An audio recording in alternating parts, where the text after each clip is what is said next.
Have you ever wondered how ancient societies, living oceans apart in different eras, often describe the same terrifying creatures in their folklore?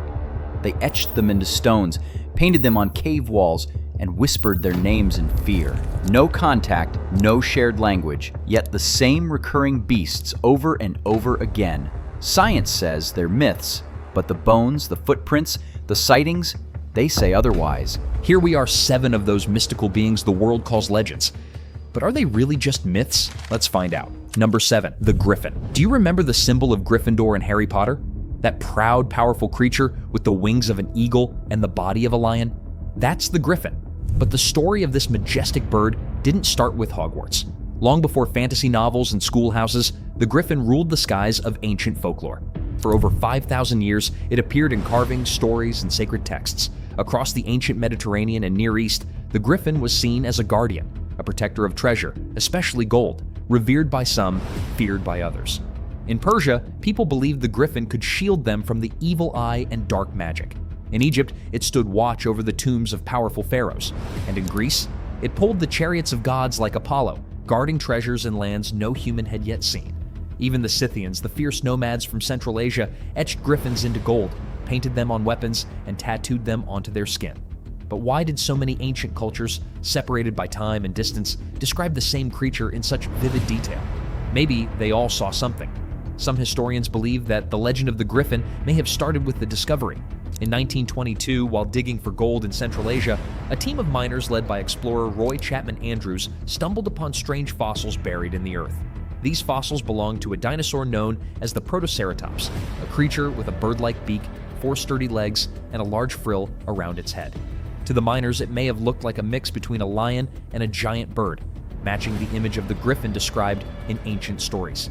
Intriguingly, this discovery was made in the same mountains where gold was found, possibly linking the creature to the idea of treasure protection. Even now, one question echoes through time. If griffins were real, how did they fly with such heavy bodies? Their weight should have kept them grounded. Were the laws of nature different back then? Or is there something we still don't understand? Number 6, the Gran Maja. We know the ocean covers over 70% of our planet. But even with all our satellites and sonar, scientists admit we've mapped less than 20% of it. That means over 80% of the ocean remains unexplored. So what could be hiding in those vast, uncharted depths? Some believe it might be the giant Gran Maja. Gran Maja is said to be a massive sea creature stretching 675 meters long. That's about 2,215 feet, or the length of 4 Titanic ships placed end to end. According to early accounts, it was first linked to sightings near the northern coast of Puerto Rico. For years, people living along the coast have passed down stories of a giant serpent that moves beneath the waves that's so large, so mysterious, it's hard to believe it's real. But like many legends, this one may have roots in something true. In 1997, scientists recorded a strange sound deep in the Pacific Ocean. They called it the bloop. It was so loud and had a low frequency, but it could be heard 3,000 miles away, and no one knew what caused it. Some thought, could it be the voice of something bigger than a blue whale? Inspired by this mystery, an artist named Borisau Blois created an animation of a deep-sea monster, Gran Maja. He imagined it as a serpent with 6 small white eyes placed along the sides of its massive head, translucent skin, and a mouth full of razor-sharp teeth, large enough to swallow boats whole. His video went viral. Soon, people added their own stories.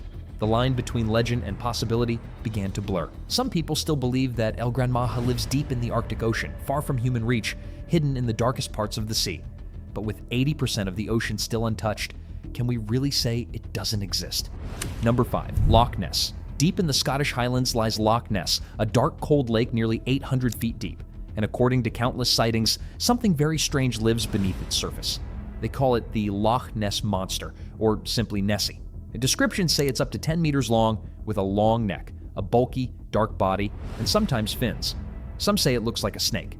Others say it resembles a prehistoric reptile, something between a plesiosaur and a crocodile. The first recorded sighting dates all the way back to 565 AD, when an Irish monk named Saint Columba claimed to see a water beast in the River Ness. But it wasn't until 1933 that the legend exploded, when a strange photo showed what looked like a creature's head rising from the lake. Though later exposed as a hoax, it sparked global curiosity, and the sightings never stopped.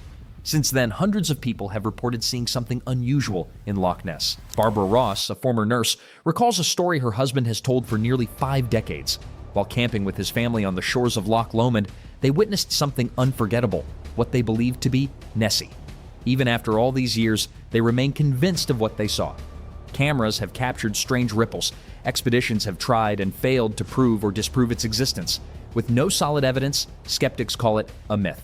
But with so many witnesses, could they all be wrong? Number 4, Yeti. In the icy silence of the Himalayas, far above human settlements, there are stories of something ancient, something large, hairy, and not entirely human. The locals call it Yeti, and to them, it's no myth. The Yeti is described as a towering creature, anywhere from 6 to 9 feet tall, with long, powerful arms, a thick coat of shaggy fur, and deep-set eyes beneath a heavy brow. It walks upright like a man, but is shaped more like an ape or bear. In Nepalese and Tibetan culture, tales of the Yeti have been passed down for generations, sometimes as a guardian spirit of the mountains, and sometimes as a dangerous omen. Even the word Yeti comes from the Tibetan phrase meaning rocky bear. The first mention of the Yeti in modern times came in 1921, during a British expedition to Mount Everest. While exploring high-altitude passes, members of the team reported spotting large human-like footprints in the snow, resembling those of a giant gorilla. The sighting sparked intrigue, but remained mostly local lore.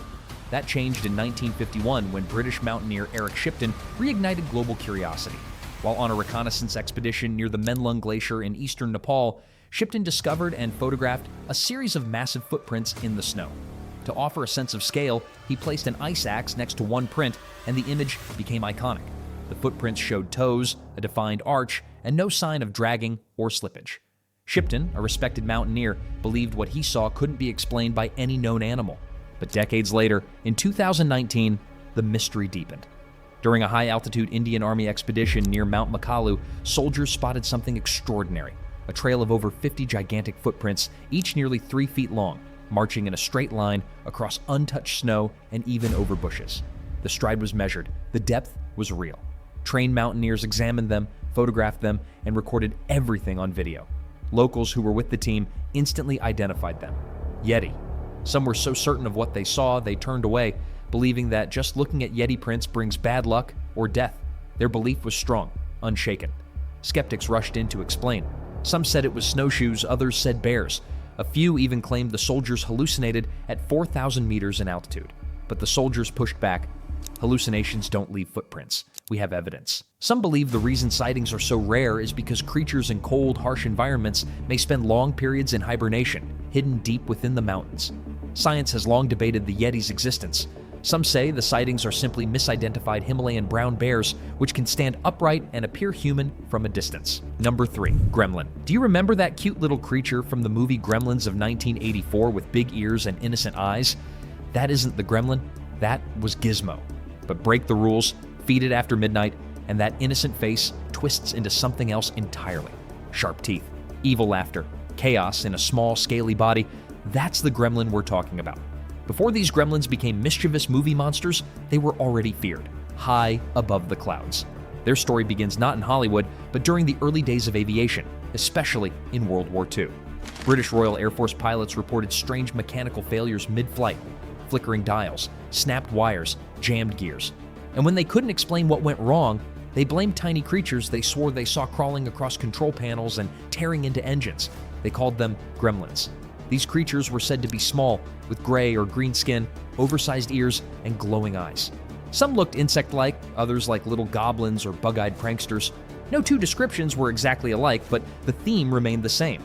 They lived inside machines, specifically aircraft, and caused havoc when no one was looking. The idea of gremlins may have older roots. English folklore is full of tales of mischievous beings, hobgoblins, nymphs, and house spirits, but gremlins were different. These were the first technological tricksters. Instead of hiding in forests or under bridges, they lived in metal, bolts, and gears. The earliest printed use of the word gremlin appears in 1929 in a poem in the Aeroplane Journal. But by the 1940s, the myth had grown. In 1943, author Roald Dahl, a former RAF pilot himself, wrote The Gremlins, a children's book that introduced these creatures to American audiences. From there, gremlins invaded popular imagination. Then came Hollywood. In 1984, Steven Spielberg produced Gremlins, the movie that redefined the myth.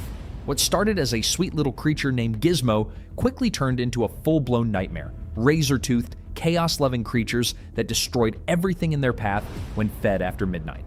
The film mixed horror, humor, and just enough realism to make viewers wonder, what if? So, do gremlins actually exist? Probably not, but when your code crashes, your screen glitches, or a machine fails for no reason, you might still blame them. Number 2, Wendigo. Imagine a 15-foot tall creature, thin as a skeleton, with glowing eyes and long, sharp claws, crossing your path in the middle of a frozen forest. That's the Wendigo. This terrifying creature comes from Native American folklore, especially from tribes near the Great Lakes like the Algonquin, Ojibwe, and Cree. The Wendigo is said to be a spirit, or a monster, that's always hungry for one thing: human flesh. This isn't just a myth. In 1907, a Cree man named Jack Fiddler was arrested for killing someone he believed was turning into a Wendigo. He claimed he had killed 14 of them before, and in the 1870s, another man named Swift Runner killed and ate his family during a brutal winter, despite being close to a food station. People said the Wendigo had taken him over. Scientists once even gave a name to this idea: Wendigo psychosis, a mental illness where a person feels the urge to eat human flesh. Some say it's real. Others believe it was just a way to explain something darker. Some even believed there was a bigger purpose behind the invention of Wendigo. But no matter where the story is told, one message stays the same: don't let greed or hunger turn you into something you can't come back from. Number 1, Leviathan. The last of this series is Leviathan, a creature so massive, so ancient, it's said to rule the deepest parts of the ocean. And surprisingly, even the Bible speaks of it. In Job 41:1-25, God challenges, "Can you pull in Leviathan with a fish hook or tie down its tongue with a rope? When it rises up, the mighty are terrified. Nothing on earth is its equal, a creature without fear." The Leviathan is described as a fire-breathing beast with glowing eyes, tough scales that nothing can break, and a body so powerful it makes the sea boil. It's more than just a monster. It stands for chaos, strength, and fear. Unlike the monsters we fear on land, Leviathan lives far below, in a world we've barely touched. In places like the Mariana Trench, where the ocean drops over 36,000 feet deep, so deep that even Mount Everest would disappear beneath the surface. In 2010, deep in the deserts of Peru, paleontologists uncovered the fossilized skull of a creature straight out of those ancient stories. What we once called Leviathan is now known as Leviathan melville, a colossal whale from the Miocene epoch, weighing up to 50 tons with 14-inch teeth longer than even the megalodons. It wasn't just a legend, it was real. A true apex predator that once ruled the ancient seas in fierce competition with the giant prehistoric shark. But then, the oceans changed. As temperatures shifted and prey species vanished, Leviathan disappeared. Or so we thought, but what if Leviathan never went extinct? What if it just sank deeper into the parts of the ocean we still can't reach? I guess we'll never know. Outro mythical creatures have lingered in our stories for centuries, not just to frighten, but to remind us how little we truly know. Some may be gone, others may be hiding in the shadows, waiting to be rediscovered. If this journey into the unknown intrigues you, subscribe and stay close, because the world is full of strange tales, and we're just getting started.